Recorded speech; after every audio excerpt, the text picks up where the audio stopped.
तो अच्छा dear students, fluid mechanics lecture series में आज हम कंटिन्यूटी इक्वेशंस की प्रूव कर देंगे। कौन से कोऑर्डिनेट्स के लिए? सिलेंड्रिकल कोऑर्डिनेट्स के लिए। इससे प्रीवियस लेक्चर में मैंने कंटिन्यूटी इक्वेशंस का प्रूव किया था, वो कार्टीजियन कोऑर्डिनेट्स फॉर्म में था और उसमें हमारे पास जो कोऑर्डिनेट्स थे वो एक्स वाई जेड फॉर्म में थे। ठीक है, उसको हमने कहा था कार्टीजियन कोऑर्डिनेट सिस्टम। और यहाँ पे जो मैंने इक्वेशंस लिखे हैं ये कंटिन्यूटी इक्वेशन है फॉर कंप्रेसिबल फ्लूइड। मैं आपको बता दूंगा कि कंप्रेसिबल फ्लूइड में जो डेंसिटी होती है वो कांस्टेंट नहीं होती, और फॉर एन कंप्रेसिबल फ्लूइड के लिए जो डेंसिटी होती है वो फिर कांस्टेंट होती है। तो ये दोनों कंटिन्यूटी इक्वेशंस कहलाते हैं और ये 3 डायमेंशंस फॉर्म में है। जिस तरह प्रीवियस लेक्चर में मैंने कंटिन्यूटी इक्वेशंस का प्रूव किया था, मतलब हमने 3D में इस तरह लिखा था पार्शियल यू और partial x plus partial v और पार्शियल वाई प्लस पार्शियल डब्ल्यू और partial z. Incompressible fluid के लिए हमने कंटिन्यूटी इक्वेशंस को इस तरह प्रूव किया था। अब एन कंप्रेसिबल फ्लूइड का कंटिन्यूटी इक्वेशन इसी फॉर्म में होना चाहिए। तो ये जो इक्वेशन बना था ये हमने लाया था एक क्यूबिक शेप से, मतलब हमारे पास इस तरह एक शेप बनती है। इस तरह मैंने एक शेप ड्रा किया था, ठीक है।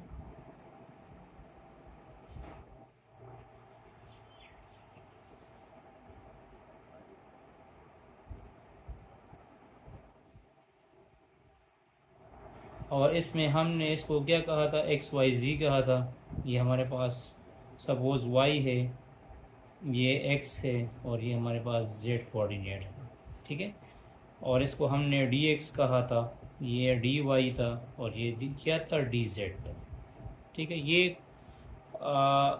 एक क्यूबिक शेप थी और इसकी कोऑर्डिनेट्स जो है एक्स वाई जेड फॉर्म में थी। अब सिलेंड्रिकल कोऑर्डिनेट्स का मतलब ये है कि हमारे पास एक सिलेंडर है, एक सिलेंड्रिकल शेप है, ठीक है। सिलेंडर इस तरह का है, ठीक है।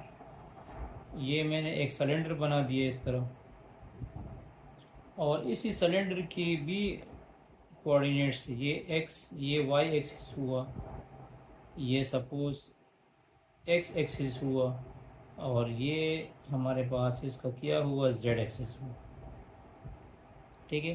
यहाँ पे मैंने एक क्यूब बनाया है, एक रेक्टेंगुलर शेप बनाई है, और यहाँ पे मैंने एक सिलेंडर बना दिया। तो इसी सिलेंडर में अगर मैं इसी ओरिजिन से लेकर यहाँ तक आऊँगा तो ये डिस्टेंस आर कहलाएगा, क्योंकि ये एक सर्कल की तरह है ना, ठीक है। ये वाला शेप और ये वाला शेप ये तो सर्कल की तरह होता है, तो इसमें ये डिस्टेंस आर कहलाता है।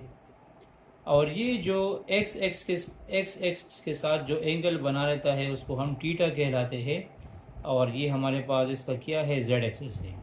ये हमारे पास क्या है? जेड एक्सिस है।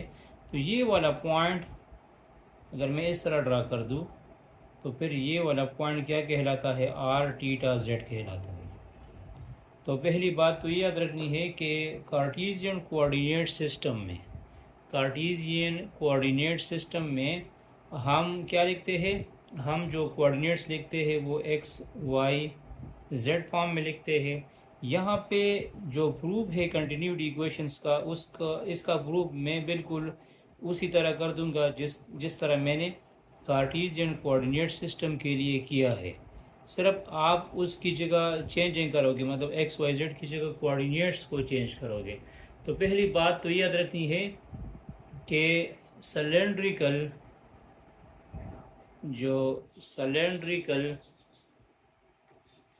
कोऑर्डिनेट्स है वो सिस्टम आप लोगों ने याद रखना है, ठीक है।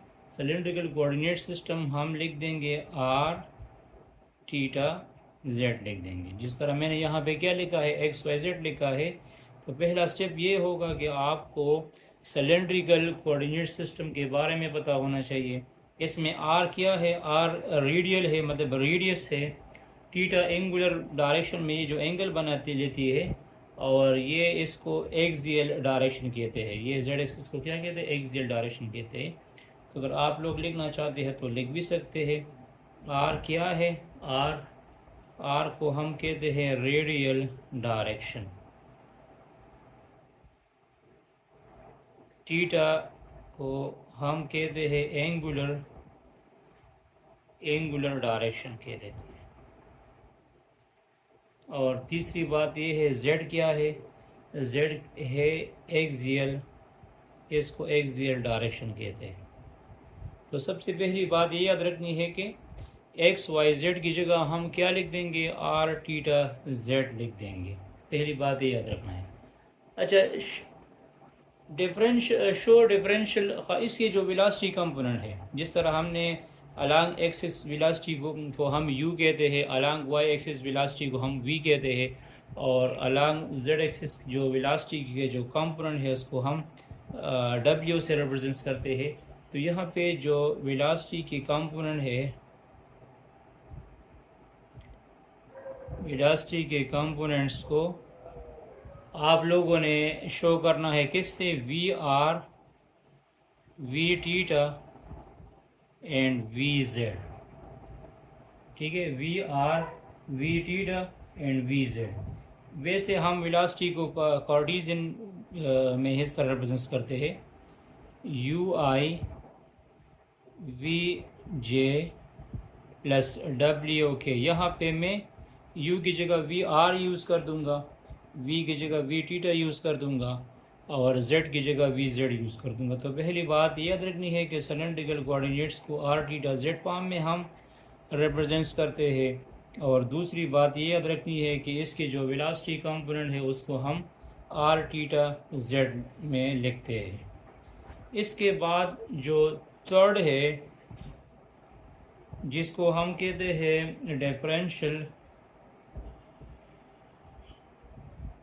Differential control volume.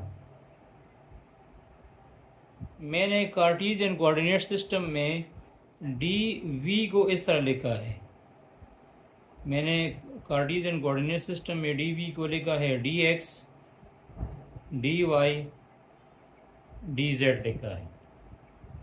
यहाँ पे जो डिफरेंशियल है, मतलब d x, d y, d z, तो यहाँ मतलब हमारे पास आर टीटा जेड है ना, क्या है, आर टीटा जेड है। तो इसका मतलब डी एक्स, डी वाई और डी जेड फॉर्म क्या होगा, जिस तरह मैंने डी एक्स, डी वाई और डी जेड फॉर्म लिखा है ना, तो इसका D x form D R होगा, इसका आर डी टीटा होगा, और इसका डी जेड हो जाएगा। ठीक है, आर की जगह हमने डी आर लिखना है, टीटा की जगह हमने आर डी टीटा लिखना है, और जेड की जगह हमने क्या लिखना है, डी जेड लिखना है। तो अगर मैं इसको यहाँ पे पुट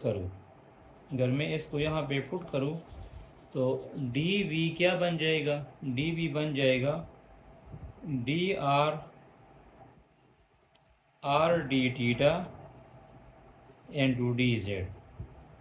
तो इसको मैं लिख सकता हूँ r d r d theta d z.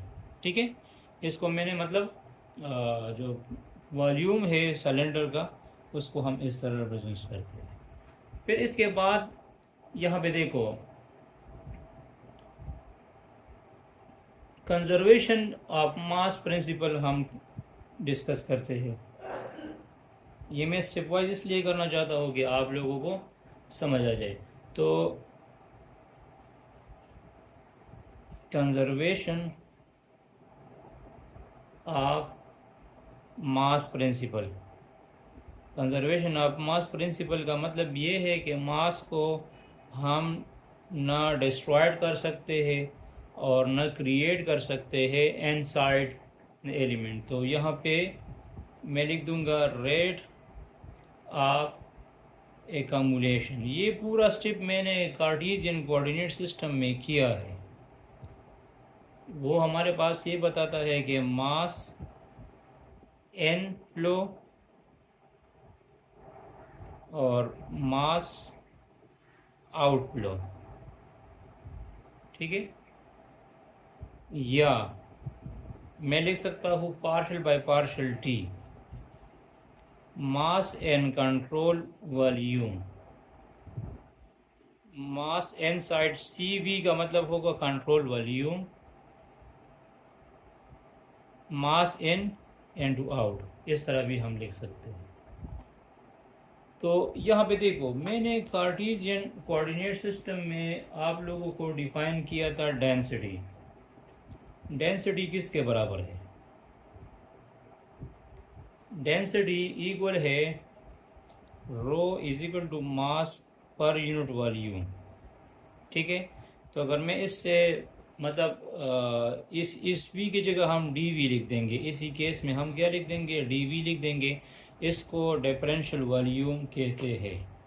तो फिर एम क्या होगा? एम होगा रो डी वी, और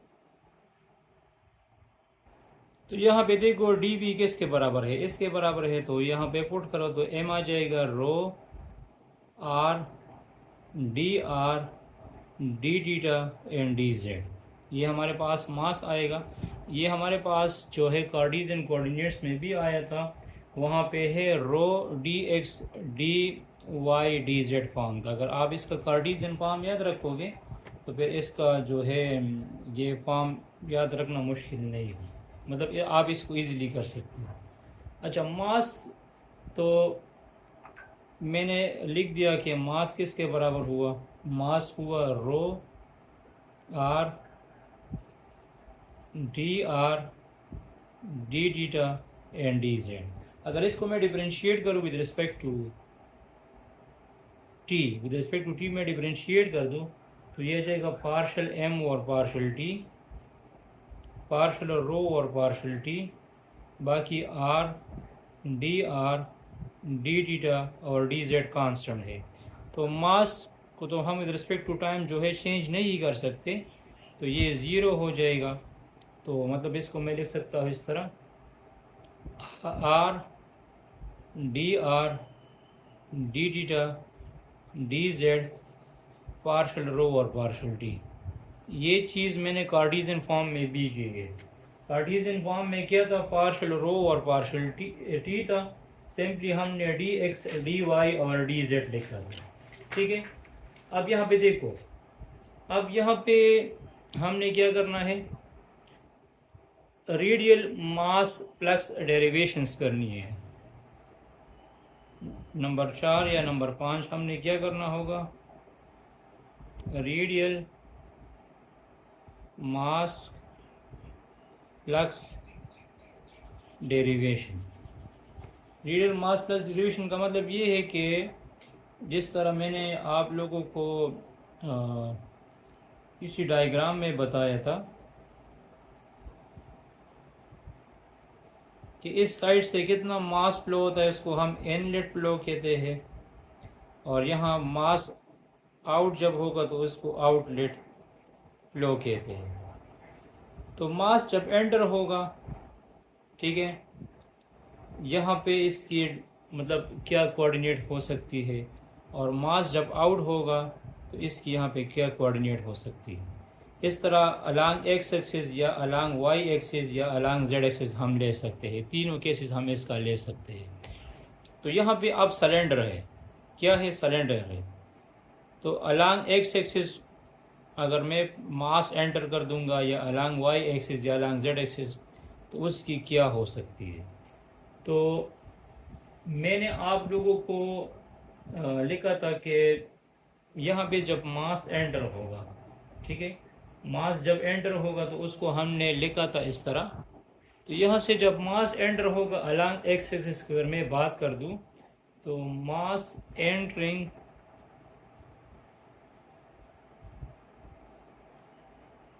हम इस तरह लिख देंगे, rho v r into r, यहाँ पे आ जाएगा r d theta d z. जिस तरह हमने लिखा था कार्टेशियन कोऑर्डिनेट में d x d y d z हमने लिखा था, वहाँ पे हमने क्या लिखा था, डी वाई डी जेड लिखा था अलॉन्ग एक्सिस। और ये जब मास यहाँ पे एंटर होगा, मास जब एंटर होगा तो उसके लिए हम लिख सकते हैं ये वाली इक्वेशन। जब मास जो है आउट होगा, तो मास जब आउट होगा तो ये डिस्टेंस कवर करेगा आर डी आर। अगर यहाँ इसका डिस्टेंस आर है तो यहाँ ये कुछ डिस्टेंस भी कवर करेगा ना, तो वो क्या होगा, आर प्लस डी आर होगा। वो हमारे पास क्या होगा, आर प्लस डी आर होगा। तो ये वही मास है जब मास एंटर होता है अलॉन्ग एक्स एक्सिस कोऑर्डिनेट में, तो वो है rho v r r d theta d z. और मास लीविंग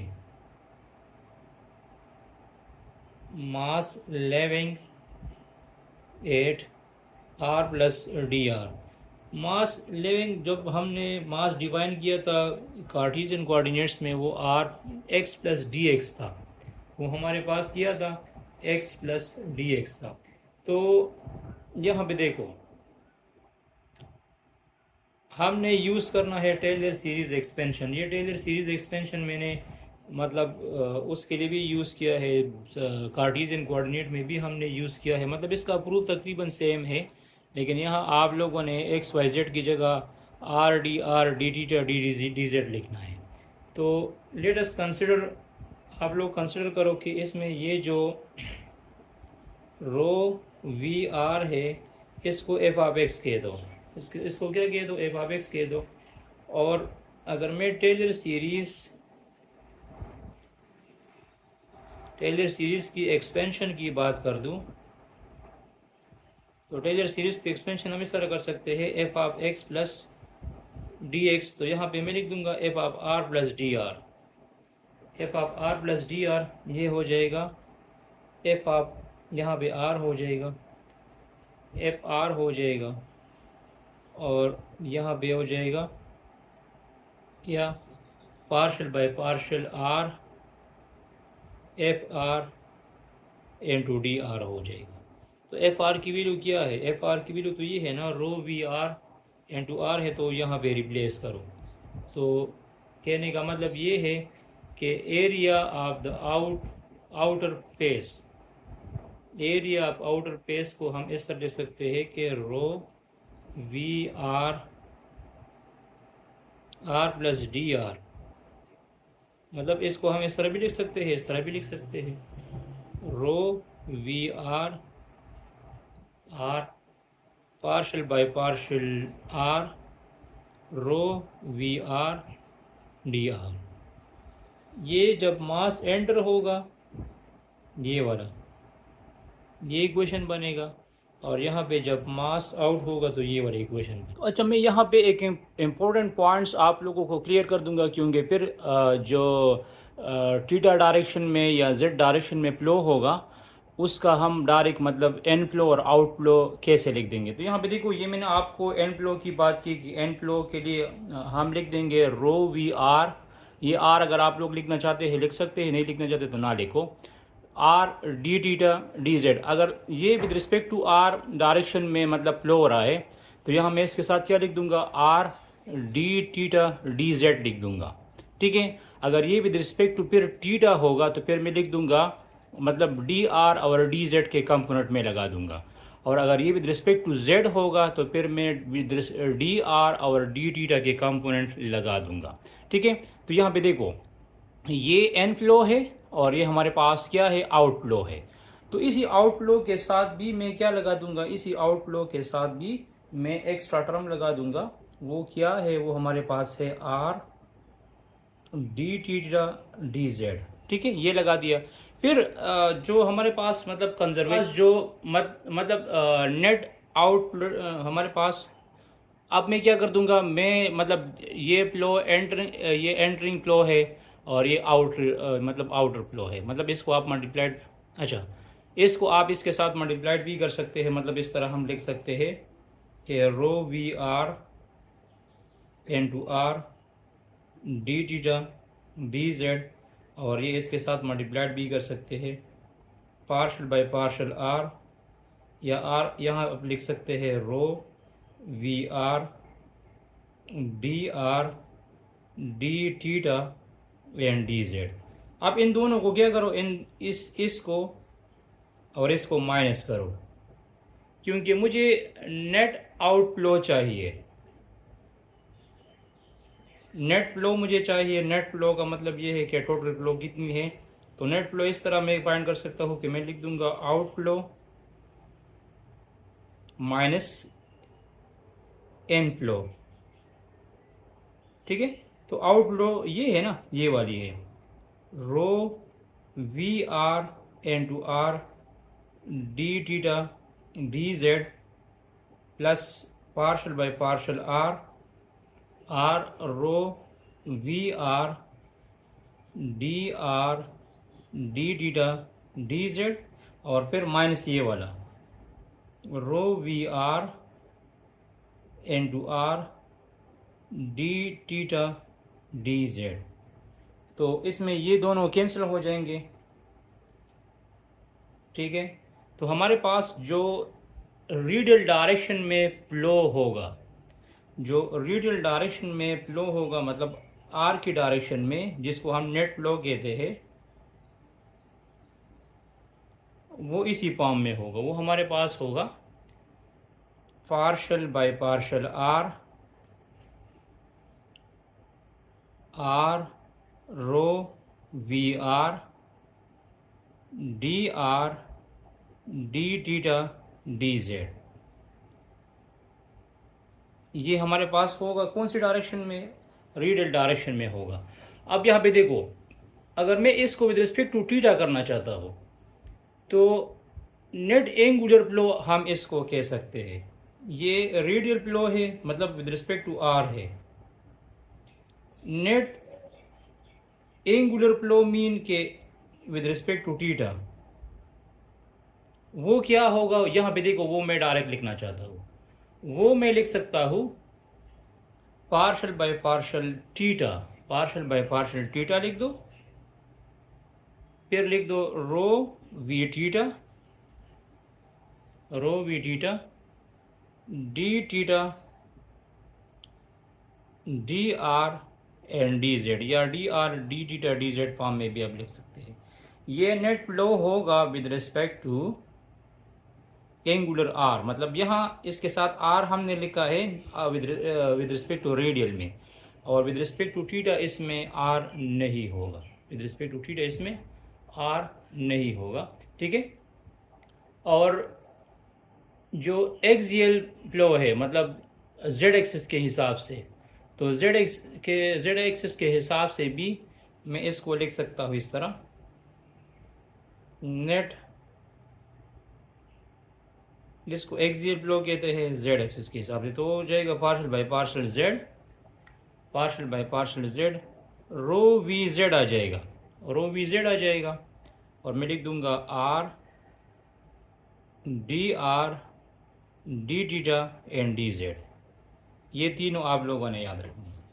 सिर्फ पहले के साथ आर होगा, बाकी दोनों के साथ यहाँ पे मतलब जेड के साथ भी आर आ जाएगा। ठीक है, अब यहाँ पे देखो, हम क्या कर देंगे, मैं टोटल मास आउटफ्लो फाइंड कर दूंगा। टोटल मास आउटफ्लो का मतलब ये है कि एक ये वाली है, एक ये वाली है और एक ये वाली है। ठीक है, ये टोटल मास आउटफ्लो है। तो इन तीनों को हम एक साथ लिख देंगे, इसको मैं ऐड कर दूंगा, टोटल मास आउटफ्लो। तो इन तीनों को ऐड कर दो, पहले आर को ऐड कर दो, partial by partial r rho v r, इसमें d r d theta d z common है तो वो हम बाहर लिख देंगे, partial by partial theta rho v theta, और partial by partial z rho v z, और इसमें क्या कॉमन है, इसमें कॉमन है डी आर डी जेड और डी थीटा इसमें कॉमन है। ठीक है, अब क्या करो, अगर मैं इससे आर को बाहर निकालूं, मतलब आर में इससे कॉमन लूँ, तो यहाँ से आर ख़त्म हो जाएगा, यहाँ पे 1 और आर आ जाएगा, यहाँ पे भी 1 और आर आ जाएगा। ठीक है, तो अगर मैं इससे आर को जो है कॉमन कर दूँ या इसका मैं फैक्टर बना दूँ, तो ये हमारे पास इस तरह आ जाएगा, 1 over r partial by partial r, r rho v r, यहाँ पे भी आ जाएगा 1 ओवर आर, इसके साथ यहाँ पे आर भी है, 1 over r rho v theta partial by partial theta rho v theta आ जाएगा, और यहाँ पे आ जाएगा partial by partial z rho v z, यहाँ पे आ जाएगा हमारे पास r d theta d z आ जाएगा। ठीक है, मैंने ये आर क्यों मतलब इस तरह लिखा, क्योंकि जब हम फाइनली इन सब को ऐड कर देंगे, ठीक है, जो हमारे पास पहला ये वाला इक्वेशन था, मैं आपको दिखाता हूँ कि जब हम हमने इसको with respect to t differentiate किया था, यहाँ पे देखो पार्शल एम और पार्शल टी को देख लो, यहाँ पे क्या है r d theta d z partial rho और पार्शल टी। तो ये आर लाने के लिए मैंने यहाँ पे क्या कर दिया, मैंने ये आर जो है मतलब एज ए फैक्टर लिया। ठीक है, मतलब आर इसके साथ मैंने मल्टीप्लाइड भी किया और डिवाइड किए, तो यहाँ आर तो ये इसके साथ उसमें है, किस डिफरेंशियल फॉर्म में है, और यहाँ आर जो है आज़ाद है, तो यहाँ आर ख़त्म हुआ, यहाँ भी आर आ चुका है। ठीक है, तो अब हम क्या कर देंगे, इसी को और इस इक्वेशंस को ऐड कर देंगे, इन सब को हम क्या कर देंगे, ऐड कर देंगे। तो इसकी एडिशन से हमारे पास क्या आ जाएगा, इसकी एडिशन से आ जाएगा r d theta d z, और फिर हमारे पास है पार्शल रो और पार्शल टी, प्लस ये दूसरा क्या है, दूसरा है हमारे पास 1 over r partial by partial r rho r v r plus 1 over r partial by partial theta rho v theta, और plus partial by partial z rho v z is equal to r d z d theta is equal to 0। ठीक है, तो यहाँ पे देखो ये इन सब में कॉमन है, यहाँ ये भी कॉमन है और ये भी कॉमन है, तो ये जब उस साइड पे चला जाएगा 0 हो जाएगा, तो हमारे पास सिंपली रह जाएगा क्या, पार्शल रो और partial t plus 1 over r partial by partial r rho v r partial r, sorry यहाँ पे मैंने लिख चुका हूँ, यहाँ पे आ जाएगा 1 over r partial by partial theta rho v theta, और यहाँ पे आ जाएगा partial by partial z rho v z is equal to 0। तो ये हमारे पास क्या है, कंटिन्यूटी इक्वेशन आ चुका है, फाइनल कंटिन्यूटी इक्वेशन आ चुका है और कंप्रेसिबल फ्लूइड के लिए। किसके लिए, कंप्रेसिबल फ्लूइड के लिए। और अगर मैं इसमें रो को जो है कांस्टेंट कर दूँ, अगर रो को मैं कांस्टेंट कर दूँ या 0 कर दूँ, कांस्टेंट तो मैं रख सकता हूँ, तो कांस्टेंट का derivative with respect to time फिर 0 हो जाएगा, और इससे रो को बाहर निकालो, तो रो को जब मैं बाहर निकालूंगा तो ये आ जाएगा 1 over r partial by partial r v r 1 over r, rho बाहर चला जाएगा, रो तो मैंने कॉमन लिया, वी टीटा बन जाएगा, यहाँ पे इसके साथ पार्शल बाय पार्शल टीटा भी है, और partial by partial z v z आ जाएगा। तो ये रो जब उस साइड पे चला जाएगा ये भी 0 हो जाएगा, तो फिर ये आ जाएगा 1 over r partial by partial r v r plus 1 over r partial by partial theta v theta, और plus partial by partial z v z is equal to 0। तो ये इनकम्प्रेसिबल फ्लूइड के लिए हुआ।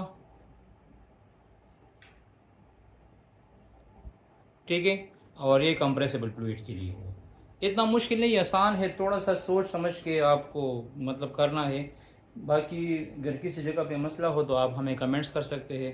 नेक्स्ट इस पे हम प्रॉब्लम भी सॉल्व कर देंगे कि इस पे प्रॉब्लम किस तरह आएंगे। स्टेटस पे दस।